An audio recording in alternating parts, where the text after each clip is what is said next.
أشهد أن لا إله إلا الله وحده لا شريك له وأشهد أن محمدا عبده ورسوله أما بعد فأعوذ بالله من الشيطان الرجيم بسم الله الرحمن الرحيم الحمد لله رب العالمين الرحمن الرحيم مالك يوم الدين إياك نعبد وإياك نستعين اهدنا الصراط المستقيم صراط الذين أنعمت عليهم غير المغضوب عليهم ولا الضالين. Hazrat Amirul Mominin, Mwenyezi Mungu awe msaidizi wake, anasema habari za Hazrat Ali radhiyallahu anhu zilikuwa zinaendelea kuzungumzwa katika marazi ya mwisho ya Mtume sallallahu alaihi wasallam. Huduma alizozitoa Hazrat Ali, habari zake zinapatikana hivi ya kwamba ipo riwaya ya Bukhari iliyosimuliwa na Ubaidullah bin Abdullah asemaye kwamba Hazrat Aisha radhiyallahu anha alikuwa anasema kwamba Mtume sallallahu alaihi wasallam alipopata marazi na marazi yake yakazidi, yeye akachukua ruhusa kutoka kwa wake zake ili aishi kwenye nyumba yangu. Wakeze wakamruhusu. Mtume sallallahu alaihi wasallam akatoka akiwa egemea watu wawili, huku miguu yake ilikuwa inagusa ardhi. Yeye alikuwa katikati ya Hazrat Abbas na mtu mwingine, yani Mtume sallallahu alaihi wasallam alikuwa nyumbani kwa Hazrat Aisha na akatoka nje akiwa amewaegemea watu wawili ili aende miskitini. Ubaidullah anasema nikamweleza habari hiyo kwa Hazrat Ibn Abbas, ambayo Hazrat Aisha radhiyallahu anha alikuwa ameisema. Ibn Abbas akasema, je, wajua watu hawa walikuwa kina nani? Nikasema hapana. Ibn Abbas akasema kwamba mmoja alikuwa Hazrat Abbas ambaye Hazrat Aisha alikuwa ametaja jina lake, na mwingine asiyemtaja alikuwa Hazrat Ali bin Abi Talib. Hazrat Abdullah bin Abbas anasimulia Hazrat Ali bin Abu Talib alimjia Mtume sallallahu alaihi wasallam katika marazi yake ya mwisho, na kisha akatoka nje. Watu wakamuuliza, ewe Abul Hasan, Mtume sallallahu alaihi wasallam ana hali gani kwa sasa? Ye akasema, alhamdulillah, leo afya yake ni nzuri. Hapo Hazrat Abbas bin Abdul Muttalib akashika mkono wa Hazrat Ali na akasema, wallahi, nyinyi baada ya siku 3 mtakuwa chini ya mtu mwingine, kwani wallahi naona kwamba katika marazi haya Mtume sallallahu alaihi wasallam atafariki dunia, kwa sababu nazitambua vizuri nyuso za Banu Abdul Muttalib jinsi zinavyokuwa wakati wa mauti. Njoo tuende kwa Mtume sallallahu alaihi wasallam na tumuulize kuhusu ukhalifa, kwamba utapatikana kwa kina nani. Ikiwa utatokea baina yetu, basi tutajua tu, na ikiwa umekadiriwa kutokea katika watu wengine, hata hivyo tutalifahamu, na kuhusiana na huo Mtume sallallahu alaihi wasallam atatuachia wasia. Hatari akasema, wallahi, tukimuuliza Mtume sallallahu alaihi wasallam habari hii naye asipotupatia heshima hiyo, basi baada yake watu hawatatupatia. Wallahi, sitamuuliza Mtume sallallahu alaihi wasallam jambo lolote. Hiyo ni riwaya ya Bukhari. katika Bukhari maneno ya Kiarabu yametumika yasemayo anta wallahi baada salasin Abdul Asa. Kuhusiana na maneno hayo, Sayyid Waliullah Shah Sahib ameandika katika kitabu chake kwamba hayo yametumika kwa ajili ya mtu ambaye baada ya Mtume sallallahu alaihi wasallam atakuwa chini ya mtu mwingine, na maana yake ni kwamba baada ya siku 3 Mtume sallallahu alaihi wasallam atafariki dunia.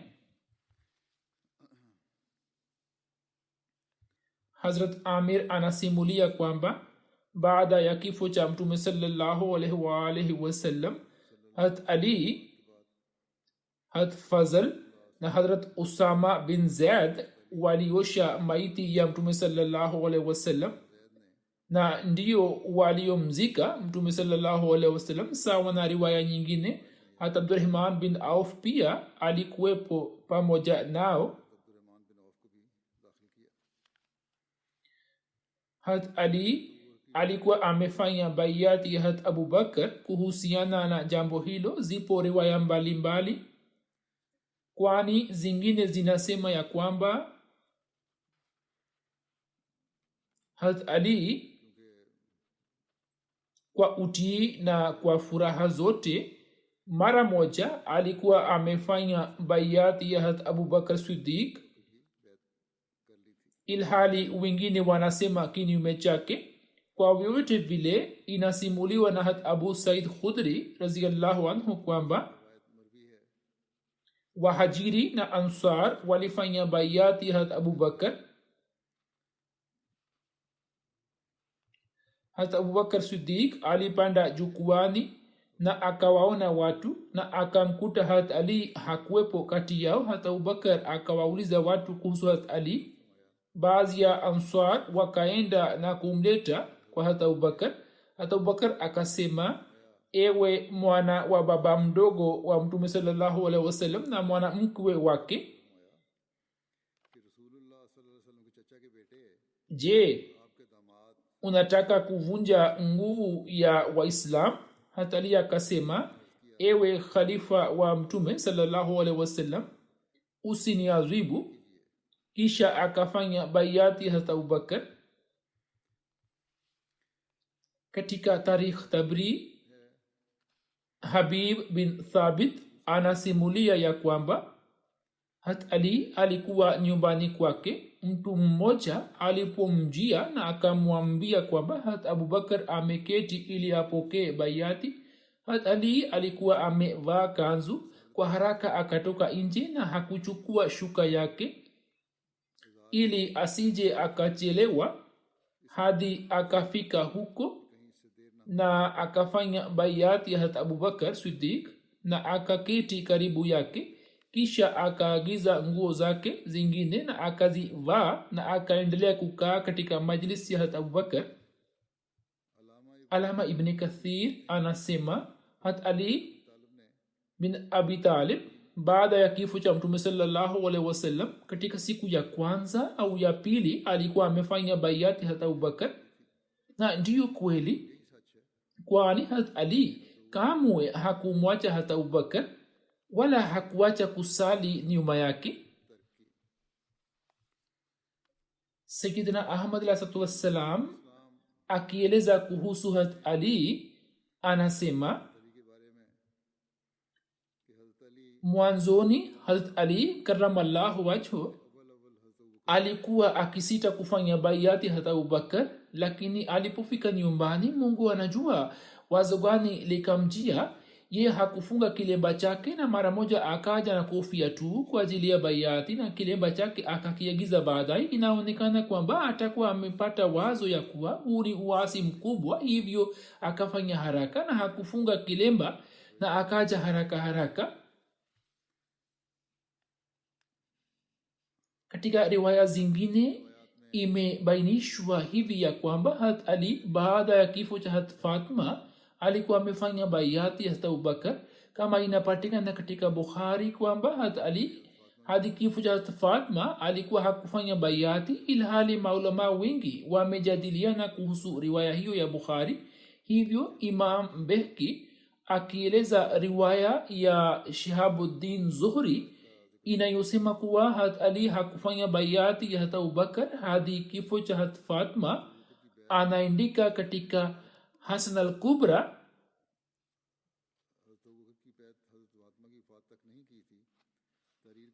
ambayo tafsiri yake ni ya kwamba jambo hili la Imam Zuhri lisemalo kwamba hat ali hakufanya bayati hata Abubakar hadi pale kifo cha hat Fatma kilipotokea ni batili, na riwaya ya Hadrat Said na riwaya ya Hadrat Abu Said Khudri ni sahihi na kweli zaidi.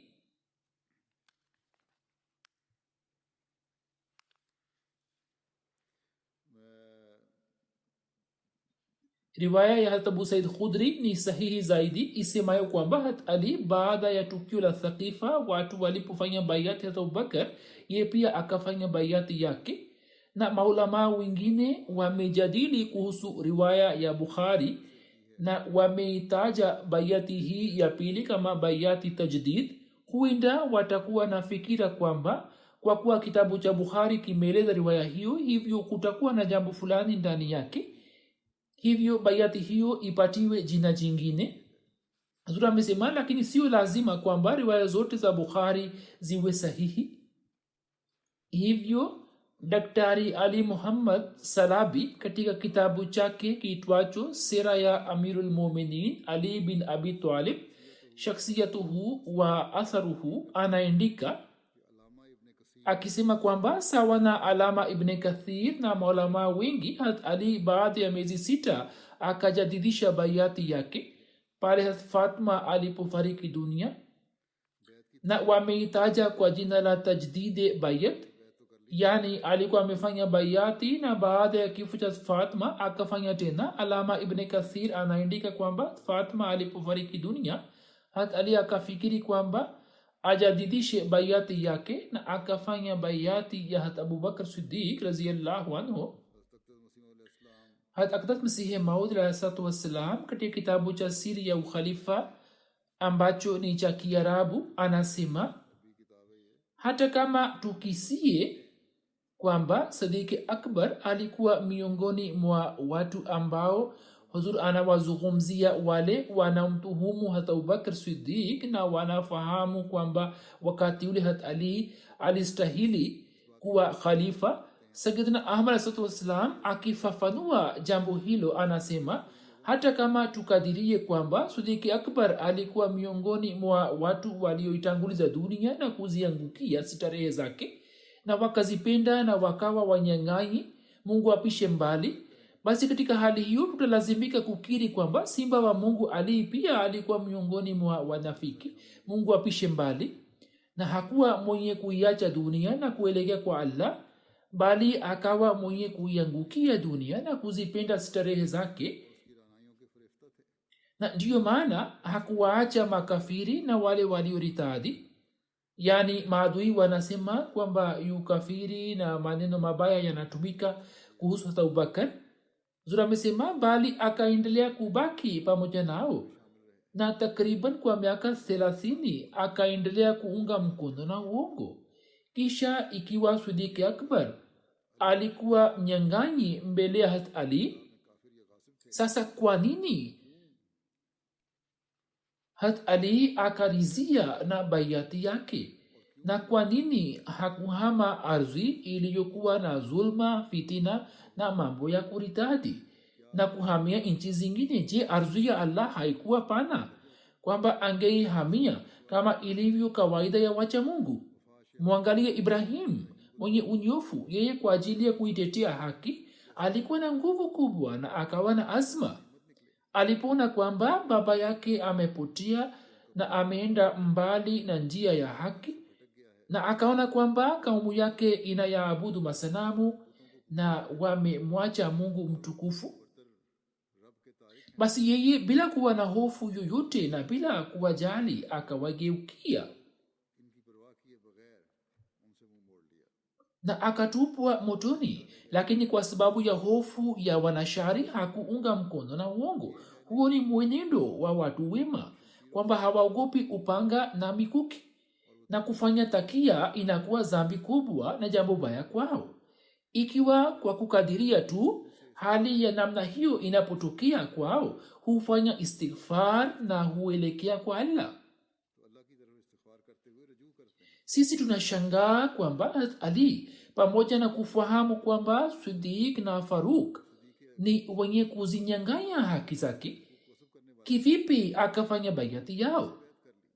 Hazrat Ali akaishi pamoja nao kwa muda mrefu, na kwa ikhilasi na kwa ukweli wote akawatii, na hakuonesha uvivu vovote wala uzembe, wala hakuchukia wala hakupata shida yoyote, wala uchamungu wake ukamzuia. Na yeye alikuwa anajua kuhusu kufuru na ritadi yao. Pamoja na hayo, kulikuwa hakuna mlango wowote uliokuwa umefungwa baina yake na baina ya kaumu zake, wala pazia yoyote, wala hakuwa mtumwa wao. Katika hali hiyo, alikuwa na wajibu kwamba angehamia eneo jingine la Uarabuni, mashariki au magharibi. Ikiwa hali hiyo ilikuwa imetokea, yeye hakulazimishwa kubaki kule, hivyo angeweza kuhamia na kuwashawishi watu kupigana vita. Sayyidina Ahmad Islam anasema kwamba yeye angehamia na angewahimiza watu kupigana vita, akiwaambia kwamba watu hawa ni kafiri na wameritadi, hivyo tupigane vita zidi yao, na angewahamasisha mabedui ili wapigane vita, na kwa kutumia ufasaha wake angewatayarisha, kisha angepambana na walioritadi. Kisha Huzur anasema kwamba takriban mabedui 100,000 walikuwa wakijumuika kwa Musailima Kazzab, ilhali Ali alikuwa na haki zaidi ya kusaidiwa na alikuwa akistahiki zaidi kwa hilo. Kisha kwa nini yeye, yani Hazrat Ali, akawafuata makafiri? Yeye hakusimama kwa ajili ya kupata mamlaka, bali akaendelea kuketi tu. Kulikuwa na jambo gani ambalo likamzuia kufanya hivi?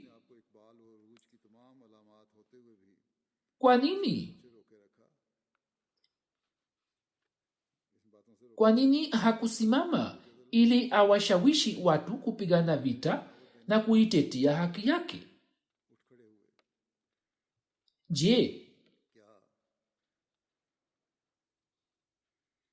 Je, hakuwa miongoni mwa watu walio na fasaha na balagha katika maongezi yao, ambao huwa wanatumia kauli zake, na kutokana na fasaha na balagha zake na kwa kutumia nguvu na athari ya kauli zake kuwakusanya watu pembezoni mwake?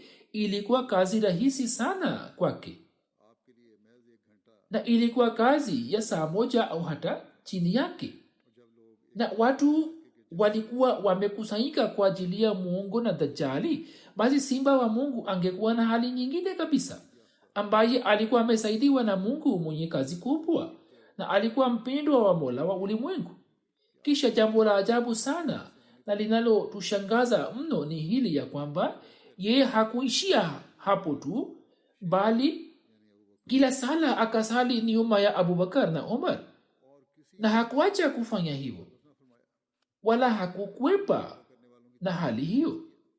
Ye akashiriki katika mashauriano yao na akasidikisha madai yao, na kwa nguvu na kwa uwezo wake wote akawasaidia na hakulegea.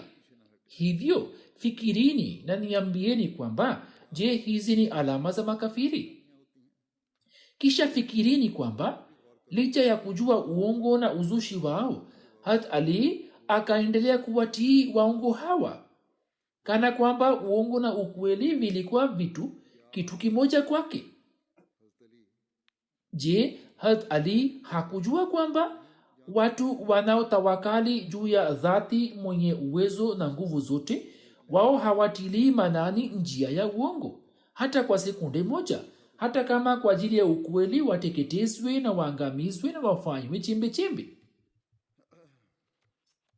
Basi Sayyidina Ahmad alayhi wassalam amesema wazi ya kwamba Hazrat Ali kamwe hakuwapinga makhalifa waliotangulia, bali akafanya bayati yao.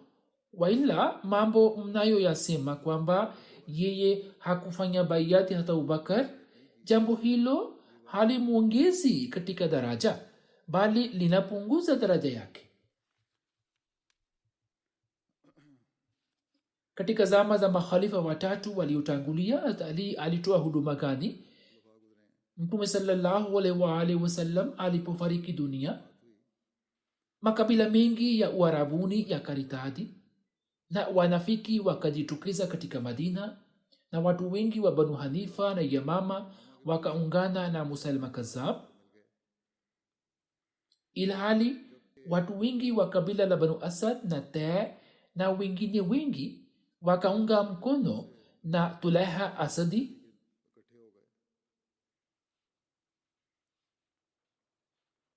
Ambaye pia alikuwa amedai kuwa mtume kama alivyokuwa amesema Musailima Kazzab. Shida ikazidi sana na hali ikawa mbaya. Katika hali hiyo hata Abubakar akatuma jeshi la Usama, na huko nyuma wakabaki watu wachache tu. Katika hali hiyo mabedui wengi wakapata tamaa ya kuiteka Madina na wakapanga mpango wa kuishambulia.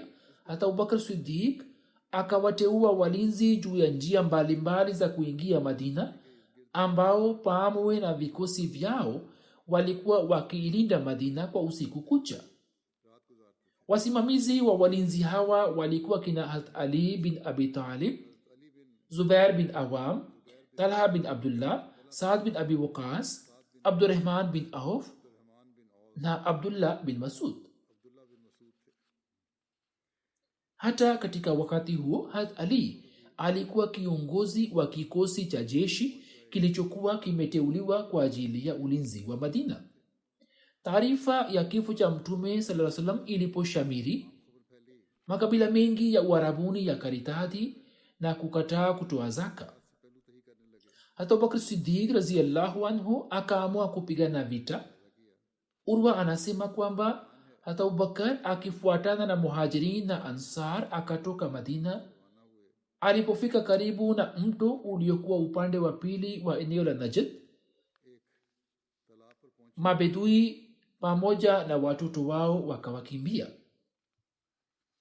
Uhakika ndio huu kwamba upande mmoja walikuwa wakidai kuwa Waislamu na upande wa pili walikuwa wamekataa kutoa zaka.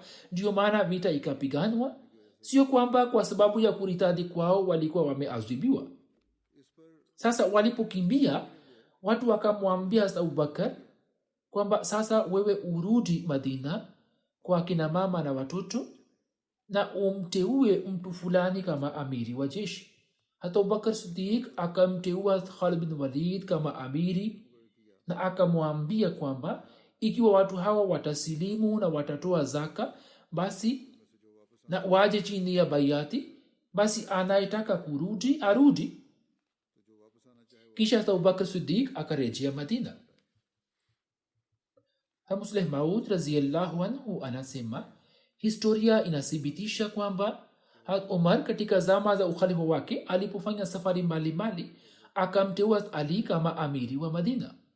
Hivyo imeandikwa katika tarikh Tabri kwamba katika tukio la Jisr, Waislamu walipopata ziki zidi ya majeshi ya Kiiran, Umar akashauriana na watu mbalimbali na akaamua kwamba pamoja na jeshi la Kiislamu atakwenda mwenyewe mipakani mwa Iran, na nyuma yake akamteua Ali kama gavana wa Madina. Musleh Maud radhiyallahu anhu anasema shida na hasara kubwa iliyotokea ya Islam ilikuwa imetokea katika vita ya Jisr.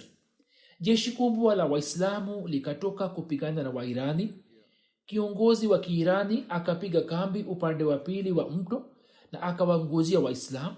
Jeshi la Kiislam katika jazba likasonga mbele na kuwashambulia na likawasukuma nyuma na kwenda mbele, lakini hiyo ilikuwa njama ya kiongozi huyo. Yeye akatuma kikosi kingine kutoka upande mmoja na akateka daraja na akawashambulia Waislamu.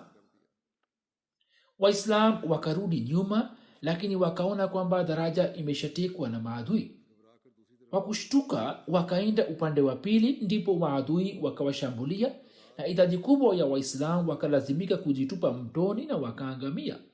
Hasara hiyo iliyowafikia Waislamu ilikuwa kubwa kiasi kwamba hata Madina ikatetemeka. hat umar akawakusanya watu wa madina na akasema, sasa hakuna kizuizi kilichobaki kati ya madina na iran.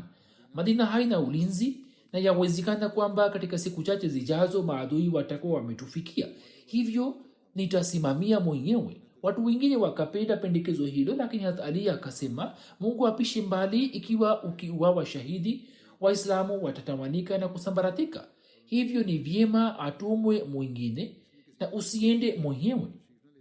Hazrat Umar akamwindikia Saad aliyekuwa akijishughulisha na vita na Warumi katika Syria kwamba tuma wanajeshi kwa kadri unaweza kuwatuma, kwani saizi Madina haina ulinzi wote, na endapo tusipowazuia maadui watakuja kuteka Madina. Fitna na ufisadi ulipotokea katika zama za ukhalifa wa Uthman, Hazrat Ali akamshauri kwa uaminifu wote kwamba fitna hizi ziondolewe. Safari moja Uthman akamuuliza kwamba kuna sababu gani ya kuenea kwa fitna na ufisadi nchini na kwa namna gani zinaweza kuondolewa. Hazrat Ali kwa ikhilasi na kwa uhuru wote akasema kwamba ufisadi uliopo nchini unatokana na mambo mabaya ya watendaji wako. Uthman akasema, katika kuwachagua watendaji nimezingatia sifa zile zile zilizokuwa mbele ya Umar, hivyo sielewi sababu zake. Hazrat Ali akasema, ndio, hii ni sahihi, lakini Hazrat Umar alikuwa akisimamia mwenyewe mambo yote na alikuwa na mamlaka imara juu yao. Alikuwa anasimamia vizuri na kwa umakini mkubwa, ilhali wewe ni mpole sana na watendaji wako kwa kupata faida ya upole huo wanafanya wapendavyo, na wewe unakuwa huna habari zake. Raia wanafahamu kwamba watendaji wanachokifanya ndiyo matakwa ya ukhalifa, na ndiyo maana mwishowe unapata lawama. Wamisri walipoizingira nyumba ya Uthman na wakatumia ukali kiasi kwamba wakazuia chakula na maji yasifike kwake, Hazrat Ali alipojua akawaendea watu hawa na akasema, jinsi mlivyoizingira nyumba yake, hiyo ni kinyume cha Islam na ubinadamu. Makafiri pia huwateka Waislamu, lakini hawafanyi wafe na njaa. Mtu huyu amewakosea nini kwamba mmekuwa wakali kiasi hiki? Lakini watu hawa hawakumjali Hazrat Ali na wakakataa kuleta urahisi wowote. Hazrat Ali akatupa kilemba chake kwa hasira na akarejea. Watu wakaizingira nyumba ya Uthman na wakamfungia maji. Hapo Hazrat Uthman akaona kutoka juu na akawauliza kwamba, je, Ali yupo kati yenu? Watu wakasema hapana. Kisha akauliza, Saad yupo? Wakasema hapana. Kisha baada ya muda kidogo Hazrat Uthman akasema kwamba, je, yupo mmoja wenu atakayeenda kwa Ali na amwambie kwamba atunyweshe maji? Hazrat Ali alipopata taarifa hiyo akampelekea mitungi 3 iliyojaa maji, lakini waasi wakaizuia. Katika juhudi ya kufikisha maji nyumbani kwa Hazrat Uthman, watumwa kadhaa wa Banu Hashim na Banu Umayya wakajeruhiwa na mwishowe maji yakafikia nyumbani kwake. Hazrat Ali alipojua kwamba mpango wa kumua Hazrat Uthman umepangwa tayari, yeye akawaambia vijana wake Imam Hasan na Imam Hussein kwamba, nendeni na panga zenu na simameni kwenye mlango wa Hazrat Uthman na angalieni asimfikie mfisadi yeyote. Waasi kwa kuona hayo wakaanza kumrushia mishale, na kutokana na mishale hiyo Hazrat Hasan na Muhammad bin Talha wakajeruhiwa vibaya. Katika muda huo Muhammad bin Abubakar akifuatana na watu wawili akaingia katika nyumba ya Hazrat Uthman na akamua shahidi. Taarifa hiyo ilipomfikia Hazrat Ali, yeye akaja na akaona kwamba kwa kweli Hazrat Uthman alikuwa amewawa shahidi. Yeye akawauliza watoto wake, imekwaje, nini mlikuwa mlangoni na Hazrat Uthman amewawa shahidi? Na akamchapa Hazrat Hasan na akapiga juu ya kifua cha Hussein na akawakaribia Muhammad bin Talha na Abdullah bin Zubair, na katika hali ya hasira kali akarejea nyumbani.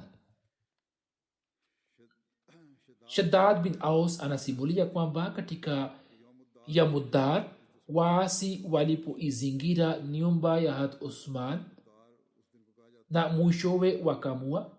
Yamuddar ni siku ambapo waasi wakaizingira nyumba ya Hat Usman na wakamua. Katika siku ile Hat Usman akawaona watu na akasema, ili waja wa Mungu. Msimuliaji anasema, hapo nikamwona Hat Ali aliyekuwa akitoka nyumbani kwake akiwa amefunga kilemba cha Mtume sallallahu alaihi wasallam ana upanga. Mbele yake kulikuwepo kikundi cha Muhajirin na Ansar, na Hasan na Hazrat Abdullah bin Umar pia walikuwepo, hadi wakawashambulia waasi na kuwafukuza kutoka pale. Kisha watu hawa wakaingia nyumbani kwa Usman, na Hat Ali akasema, ewe Amirul Mu'minin, amani iwe juu yako. Mtume sallallahu alipata mafanikio na ushindi wa dini pale wewe ukifuatana na waumini ukapigana na waasi. Wallahi naona kwamba watu hawa watakuua, basi utuamuru kupigana nao vita. Hat Usman akasema, kila mtu anaelewa kwamba Mungu ni haki na anakiri kwamba mimi nina haki. Na muomba kwa ajili ya Allah kwamba yeye kwa ajili yangu asimwage damu ya mtu yeyote.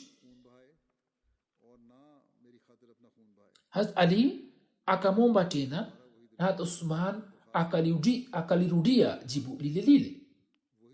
Msimuliaji anasema, hapo nikamwona Hazrat Ali akitoka nyumbani kwa Hazrat Usman ilhali alikuwa akisema, ewe Allah, wajua kwamba sisi tumetumia njia zetu zote. Kisha akaja katika msikiti wa unabii. Muda wa swala ulikuwa umewadia. Watu wakasema, ewe Abul Hasan, njoo mbele na utusalishe sala. Hazrat Ali akasema, siwezi kuwasalishini ilhali imamu wetu amezingirwa, nitasali peke yangu. Kisha akasali peke yake na akarejea. Mwana wa Hazrat Ali akaja na akasema, ewe baba yangu, wallahi waasi wameivamia nyumba ya Usman. Hazrat Ali akasema, inna lillahi wa inna ilaihi rajiun, wallahi wao watamua. Watu wakamuuliza Hazrat Ali, baada ya shahada kutokea Hazrat Usman atakuwa wapi? Hazrat Ali akasema, wallahi atakuwa peponi. Watu wakauliza kwamba watu hao watakuwa wapi waliomua, ewe Abul Hasan? Hazrat Ali akasema, wallahi watu hawa watakuwa motoni. Na akasema kwa mara 3. Waasi walipoizingira Madina, Al-Musleh Maud radhiyallahu anhu akieleza kuhusu hali hii anasema, watu wa Misri walimwendea Hazrat Ali. Wakati ule alikuwa nje ya Madina na alikuwa akiongoza jeshi. Watu hawa wakamwambia Hazrat Ali kwamba Hazrat Usman kwa sababu ya utendaji wake mbaya hastahiki kuendelea kama khalifa, na tumekuja kumwondoa madarakani na tunaamini kwamba wewe baada yake utakubali wazifa huo. Hazrat Ali akawasikia, na kwa ghera ya kidini aliyokuwa nayo moyoni mwake akawafukuza na akawatindia kwa ukali, na akasema kwamba watu wote wema wanajua na wanaelewa ya kwamba Mtume mtukufu sallallahu alaihi wasallam alikuwa amewataja majeshi ya Zulmarwa na Zukhashab kama bishara na kuwalaani.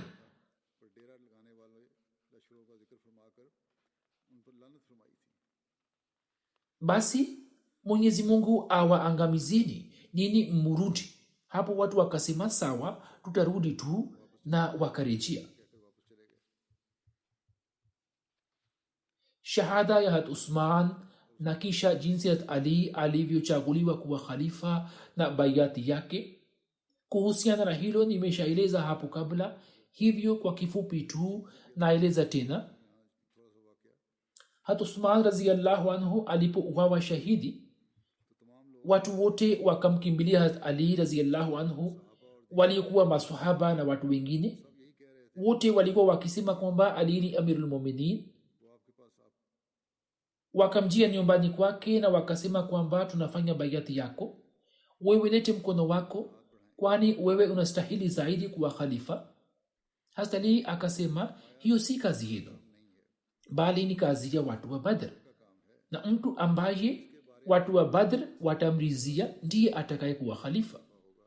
Hapo wote wakamjia Hazrat Ali na wakasema kwamba hatumwoni yeyote mwingine anastahili zaidi kuwa khalifa kuliko wewe, hivyo tupe mkono wako ili tufanye baiati yako. Hazrat Ali akasema, Talha na Zubair wako wapi?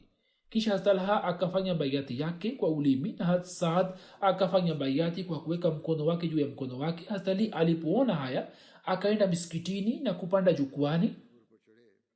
Hazrat Talha alikuwa mtu wa kwanza aliyemjia Hazrat Ali na akafanya baiati yake. Baada yake Hazrat Zubair akafanya baiati na kisha maswahaba wengine wakafanya baiati. Matukio yatokayo baada ya shahada ya Hazrat Usman radhiyallahu anhu, al-Musleh Maud radhiyallahu anhu akiyaeleza matukio haya amesema hivi: Hazrat Usman alipouawa shahidi, mafisadi wakanyang'anya Baitul Mal na wakatangaza kwamba atakayepigana nasi atauawa. Walikuwa hawawaruhusu watu wajumuike na walikuwa wameizingira Madina, na sheria ya kutoka nje ilikuwa imewekwa. Walikuwa hawamruhusu yeyote atoke nje. Hata Hazrat Ali ambaye waasi hawa walikuwa wakidai kumpinda alikuwa amezuiliwa na wao wakapora mali za Madina. Upande huu hali hiyo ikajitokeza, na upande wa pili wakaonyesha ugumu wa moyo wao kiasi kwamba Hazrat Usman, mtu mtukufu ambaye Mtume sallallahu alaihi wasallam alikuwa amemsifu sana, wakamua, na baada ya kumua hawakuacha maiti yake ili izikwe kwa siku 3-4. Mwishowe baadhi ya maswahaba wakamzika usiku kwa siri. Watumwa kadhaa walikuwa wakiuawa shahidi pamoja na Usman. Wao hawakutoa ruhusa kwamba wazikwe na maiti zao zikatupwa mbele ya mbwa. Waasi hawa baada ya kumua Hazrat Usman na watumwa wake wakawaruhusu watu wa Madina ili watoke nje, na maswahaba wakaanza kukimbia Madina. Siku 5 zikapita ilhali Madina haikuwa na kiongozi yeyote. Waasi walikuwa wakijaribu kwamba wamchague mtu fulani kuwa khalifa wao, lakini maswahaba hawakuvumilia kwamba wale waliomua Hazrat Usman waweze kumchagua mmoja wao kuwa khalifa. Watu wakaenda kwa Hazrat Talha, Ali na Zubair na wakawaomba wawe khalifa, lakini wote wakakataa. Walipokataa kuwa khalifa, na Waislamu katika uwepo wao hawakuwa tayari kumwamini mwingine kuwa khalifa, hapo waasi wakaanza kutumia nguvu, kwani walikuwa na fikra kwamba ikiwa hatutakuwa na khalifa, ulimwengu mzima wa Islamu utakuwa adui wetu. Hivyo wakatangaza kwamba ikiwa katika siku 2 khalifa atachaguliwa ni sawa, wa ila tutaua kina Ali, Talha na Zubair na watu wote wakubwa. Hapo wakazi wa Madina wakapata hofu, wakifikiri kwamba waasi ambao wamemua Hazrat Usman hatujui kwamba watatutendia vipi. Hivyo wakamwendea Hazrat Ali na wakamwomba ili awe khalifa, lakini yeye akakataa na akasema kwamba ikiwa mimi nitakubali kuwa khalifa, watu watasema kwamba mimi nimepanga mauaji ya Usman na mzigo huo siwezi kuubeba. Talha na Zubair pia wakasema hilo hilo, na maswahaba wengine pia wakakataa kuwa khalifa. Kisha watu wote wakamjia Hazrat Ali na wakasema kwamba hata kama itokee nini, wewe ubebe mzigo huu. Hazrat Ali akasema kwamba haya, nabeba mzigo huu kwa sharti moja, kwamba watu wote wajumuike misikitini na wanikubali. Hivyo watu wakajumuika na wakamkubali, lakini wengine wakakataa wakisema kwamba hatutamkubali yeyote kuwa khalifa hadi wauaji wa Usman wasipewe adhabu, na wengine wakasema kwamba asichaguliwe khalifa hadi tujue watu wa nje wana maoni gani. Lakini idadi ya watu wa namna hiyo ilikuwa ndogo sana. Hivyo Hazrat Ali akakubali kuwa khalifa, lakini matokeo yake yakawa yale yale. ambayo alikuwa na hofu nayo. Ulimwengu mzima wa Islam ukaanza kusema kwamba Ali amepanga mauaji ya Uthman. Musleh Maud radhiyallahu anhu anasema kwamba hata kama sifa zote za Ali ziwekwe pembeni, katika hali hii yenye hofu na matishio, kukubali kwake kuwa khalifa ni jambo la ujasiri na ushujaa mkubwa linalotakiwa kusifiwa. Yeye mbele ya heshima ya Islam hakujijali heshima yake na akawa tayari kubeba mzigo huo ulio mkubwa. Kisha Musleh Maud radhiyallahu anhu akieleza matukio yatokayo baada ya shahada ya Uthman anasema hivi: kwa siku moja mbili vitu vikaporwa kiholela, lakini jazba yao ilipopoa ndipo waasi wakaanza kupata hofu na wakaogopa kwamba matokeo yake yatakuwa nini. Wengine kwa kuelewa kwamba Muawiya ni mtu mkubwa na yeye lazima atalipiza kisasi ya mauaji ya Uthman, wakaelekea Syria, na kwa kufika huko wakaanza kulalamika kwamba Uthman amewawa shahidi na hakuna anayelipiza kisasi chake. Wengine wakakimbia na njiani ya Makka wakaenda kukutana na Zubair na Aisha na wakasema kwamba hiyo ni zulma kubwa kwamba khalifa wa Islam ameuawa, na Waislamu wamekaa kimya. Wengine wakamfikia Ali na wakasema kwamba muda huu ni muda mgumu na tuna hofu utawala wa Islam usije ukavunjika, hivyo upokee bayati ili watu waondokane na hofu na amani istawi. Maswahaba waliokuwepo Madina pia wakafikiana nao na wakasema kwamba muda huu ni vyema ubebe mzigo huu na kazi hiyo itakufanya upate thawabu na radhi ya Allah. Pale alipolazimishwa toka pande zote nne, baada ya kukataa kwa mara kadhaa, akachukua zima hiyo na akapokea bayati. Hakuna shaka kwamba kitendo hiki cha Hazrat Ali kilikuwa kimejaa hikima kubwa. Ikiwa wakati ule asingepokea bayati, Islam ingepata hasara zaidi ambayo ikapatikana kutokana na vita iliyotokea baina yake na baina ya Hazrat Muawiya. Kisha Musleh Maud radhiyallahu anhu anasema ikumbukwe kwamba kuhusu Hazrat Talha na Hazrat Zubair inasemwa kwamba wao wakavunja bayati ya Hazrat Ali. Mfano huo si sahihi.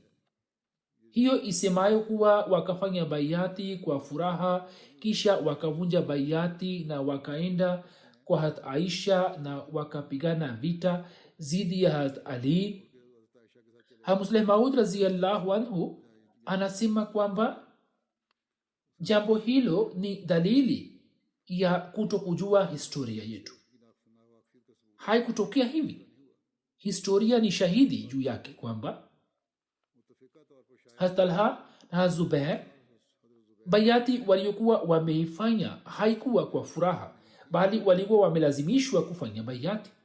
Hivyo Muhammad bin Talha, wasimuliaji wawili, wamesimulia riwaya katika Tabri isemayo kwamba Hazrat Uthman alipouawa shahidi, watu wakashauriana na kuamua kwamba khalifa achaguliwe haraka ili amani istawi na ufisadi ufutwe. Watu wakaja kwa Hazrat Ali na wakasema kwamba wewe upokee bayati yetu. Hazrat Ali akasema, ikiwa mnapenda kufanya bayati yangu basi mtalazimika kunitii kwa muda wote. Kama mnakubali, nipo tayari kupokea bayati yenu, waila mnaweza kumchagua yeyote mwingine kuwa khalifa na mimi nitakuwa mtifu kwake na nitamtii zaidi kuliko nyinyi. Wao wakasema, sisi tunakubali utii wako. Hazrat Ali akasema, mfikirie tena na mushauriane. Hivyo baada ya kushauriana wakaamua kwamba ikiwa Hazrat Talha na Hazrat Zubair wafanye bayati Hazrat Ali, basi watu wote watafanya bayati yake, waila maadamu hawatafanya bayati ya Hazrat Ali, amani haitastawishwa kikamilifu. Hapo Hakim bin Jibillah na watu wachache wakatumwa kwa Hazrat Zubair, na Malik Ashtar akifuatana na watu kadhaa akaenda kwa Hazrat Talha, ambao kwa kutumia nguvu ya kipanga wakawalazimisha wafanye bayati na wakasema kwamba mufanye bayati Hazrat Ali waila tutawaueni. Hivyo wao kwa sababu ya kulazimishwa kwao wakaonesha ridhaa yao na watu hao wakarejea. Siku ijayo Hazrat Ali akapanda mimbari na akasema, eni watu, jana mlikuwa mmenipatia ujumbe nilikuwa nimesema kwamba mufikiri upya. Je, mmefikiri? Je, mpo tayari juu ya jambo langu la jana? Ikiwa mnasema ndio, basi kumbukeni kwamba mtalazimika kunitii.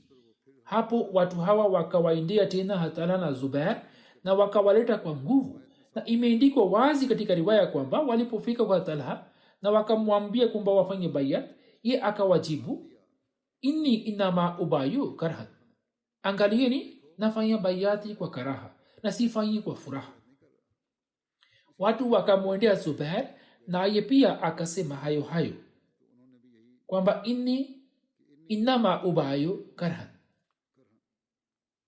nini mnanilazimisha nifanye bayati na mimi sifanyi kutoka moyoni. Abdurrahman bin Jundab anasimulia kutoka kwa baba yake kwamba baada ya mauaji hat Usman, Ashtar akamwendea Hatalhan akamwambia afanye bayat. Yeye akasema, nipe muhula, napenda kuona watu wanaamua nini.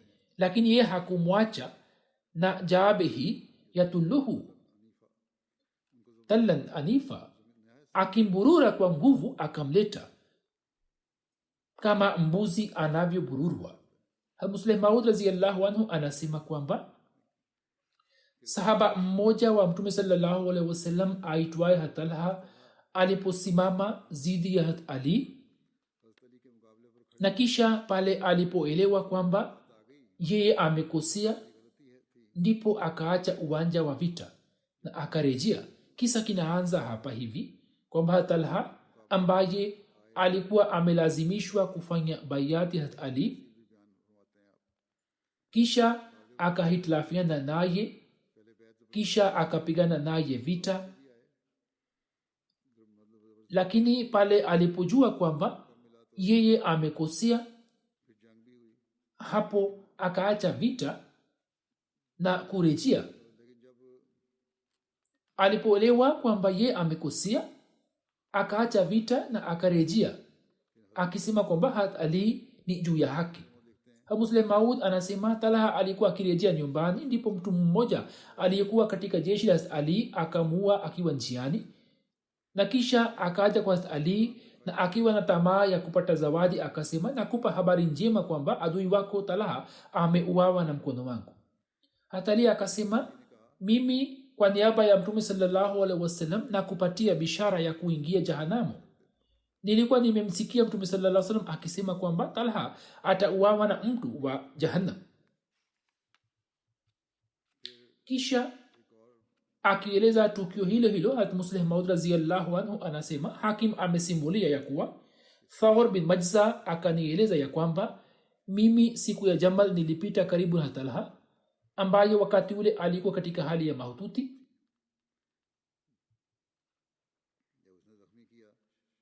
Alipokuwa amejeruhiwa na alikuwa katika hali ya mahututi, anasema mimi nikapita karibu naye.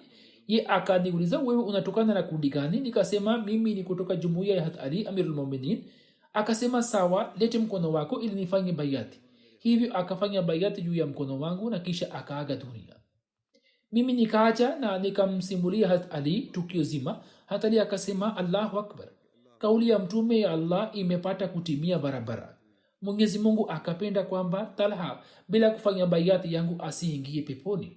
Ye alikuwa kutoka ashra mubashira, kwa kuwa mwanzoni alikuwa amefanya bayati kwa kulazimishwa, lakini kama nisemavyo kwamba kabla ya kifo chake akafanya bayati kwa moyo wote. Alikuwa na wema katika tabia yake na ahadi ya Allah ya kumuingiza peponi pia ilikuwepo. Hivyo Mwenyezi Mungu hakupenda kwamba mwisho wake uwe wa namna hii, kwamba awe nje ya bayati ya ukhalifa, na wakati ule akapata nafasi na akafanya bayati ya ukhalifa. Habari hizi bado zinaendelea, inshallah nitazieleza katika siku za usoni. Leo tena napenda kuwahamasisha wanajumuiya kuwaombea Wahamadia wa Aljazair na Pakistan. Mungu awasalimishe. Katika Aljazair hali inaendelea kuwa tete. Yupo wakili mmoja wa serikali ambaye amefungua kesi dhidi ya Wahamadia. Nchini Pakistan wanajumuiya wanaendelea kukabiliana na shida na mateso. Mwenyezi Mungu awafanye watu hawa wote ambao wanaendelea kuleta shida na upingamizi wapate adhabu yake, na awarahisishie wanajumuiya wanaoendelea kuvumilia mateso yote katika njia ya Allah, na awafanyie wepesi. Pia pamoja na hayo, ningependa kusema ya kwamba haswa wanajumuiya wa Pakistan kwamba bado hawafanyi maombi jinsi wanavyotakiwa kuyafanya.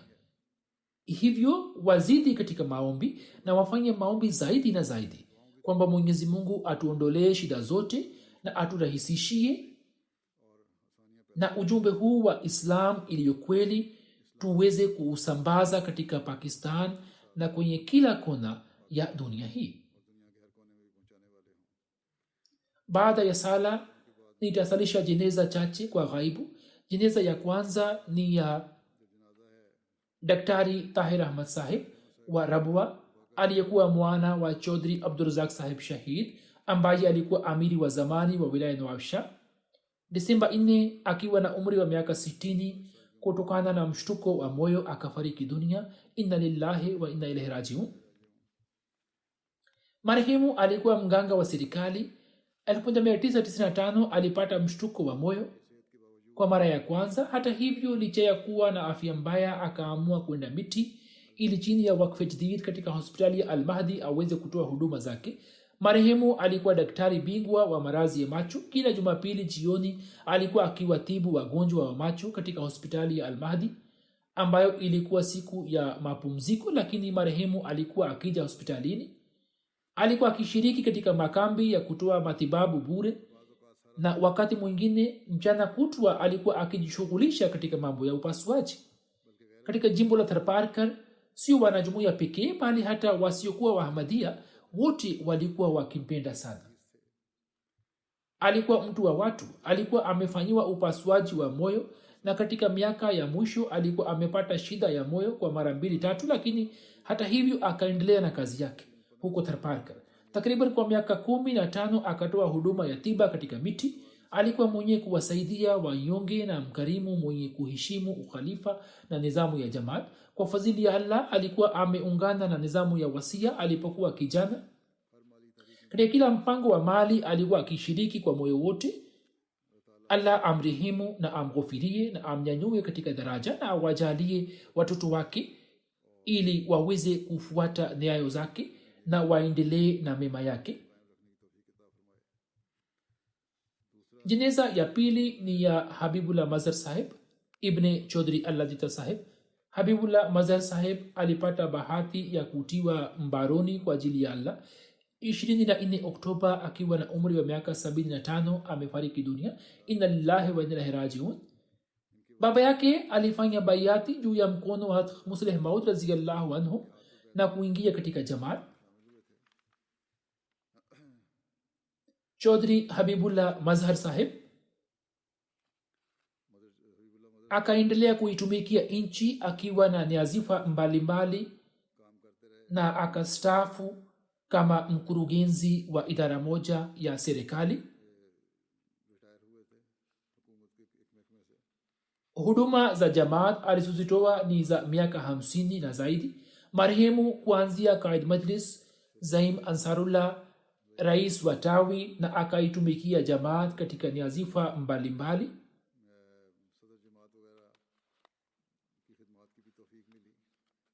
Chini ya kanuni ya 295C, kesi ya kwanza ilikuwa imefunguliwa dhidi ya Chaudhry Sahib.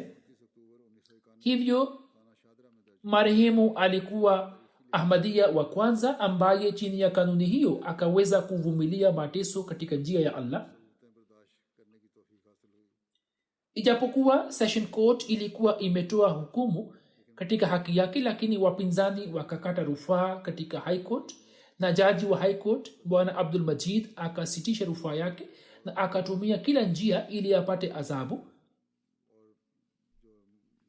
na wapinzani wakasambaa vipeperushi dhidi yake katika lugha ya Kiurdu na Kiingereza, na wakawachochea watu dhidi yake na wakatumia maneno mabaya na matusi dhidi yake. Marehemu akaendelea kuvumilia mateso yote kwa ushujaa mkubwa na akawa ameridhia na radhi ya Allah. Kisha Mwenyezi Mungu pia akafanya mpango kwamba katika miezi michache tu akapata uhuru na akatoka nje. Marehemu alikuwa akisali tahajjud bila kukosa na sala zingine hadi pumzi ya mwisho. Akaendelea kuwanasihi watoto wake ili wasimamishe sala. Marehemu alikuwa mpole, mnyenyekevu, ashiki wa ukhalifa. Alikuwa akisikiliza hutuba zote kwa umakini mkubwa, bali wakati wa hutuba alikuwa akiwaambia watu wote wa familia kwamba acheni shughuli zote na njoni tukasikilize hutuba ya khalifa. Kwa fadhili ya Allah alikuwa musi na wasia wake ulikuwa 19. Ameacha nyuma mke Ruqayya Begum Sahiba na watoto wa kiume 5 na binti mmoja. Kijana wake mmoja ni Mbashiri Hasib Ahmad ambaye anafanya kazi katika dawati la Kiingereza chini ya shirika la Fazl Umar Foundation. Allah amghufirie na amrehemu na awajalie watoto wake ili wao pia waweze kuendeleza mema yake. Jeneza inayofuata ni ya mheshimiwa Khalifa Bashiruddin Ahmad Sahib ambaye tarehe 30 Novemba akiwa na umri wa miaka 86 alifariki dunia. Inna lillahi wa inna ilaihi rajiun. Marehemu alikuwa amezaliwa katika mji wa Firozpur, India. Alikuwa mtoto wa Daktari Khalifa Taqiyuddin Sahib na alikuwa mjukuu wa Daktari Khalifa Rashiduddin Sahib. Daktari Khalifa Rashiduddin Sahib alikuwa baba wa Umme Nasir aliyekuwa mke wa kwanza wa Khalifatul Masih Thani radhiyallahu anhu. Masih Maud Rasulullah sallam ameeleza sana kuhusu huduma za kujitolea mali za Khalifa Rashiduddin Sahib,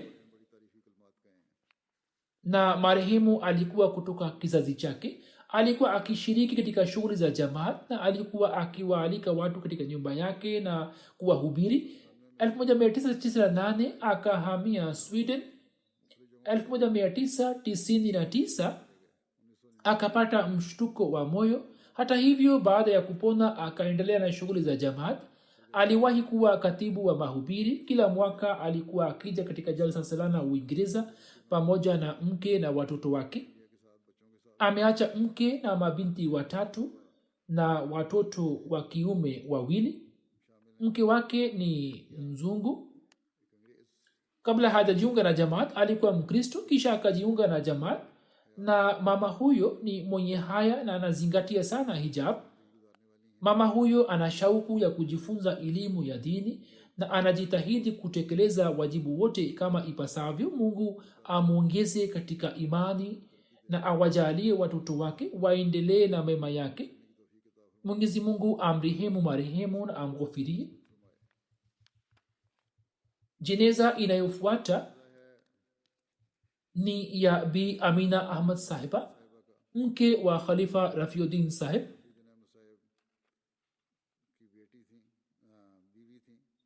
19 Oktoba akafariki dunia. Inna lillahi wa inna ilaihi rajiun. Alitokana na Guyana. Mwaka 1940 alizaliwa katika familia maarufu ya Kiislam ya Guyana.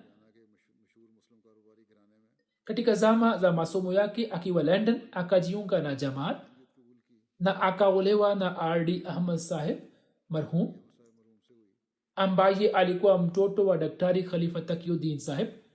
Alitokana na kizazi cha Hazrat Khalifa Rashiduddin Sahib. Marehemu alikuwa mpole, mkarimu na mwenye kuwajali watu. Alikuwa akisali sala 5 na muda wote akawa na fikra ya sala zake. Licha ya kuwa na afya mbaya alikuwa akisali tahajudi. Kila siku alikuwa akisoma Qur'ani tukufu. Licha ya kuwa na siha mbaya, kila mwaka alikuwa akishiriki katika jalsa salana Uingereza. Alikuwa na imani kubwa juu ya maombi na alikuwa na uhusiano imara na ikhlasi kwa ukhalifa. Kila alipokuwa akikutana nami alikuwa akisema kwamba ni muombe. Mwenyezi Mungu amghufirie na amrehemu na awajalie watoto wake waendelee kuungana na jamaat.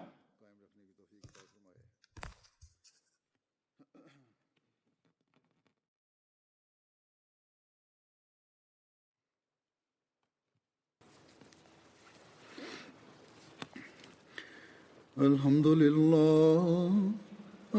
لله نحمده ونستعينه ونستغفره ونؤمن به ونتوكل عليه ونعوذ بالله من شرور أنفسنا ومن سيئات أعمالنا من يهده الله فلا مضل له ومن يضلله فلا هادي له ونشهد أن لا إله إلا الله ونشهد أن محمدا عبده ورسوله عباد الله رحمكم الله إن الله يأمر بالعدل والإحسان وإيتاء ذي القربى وينهى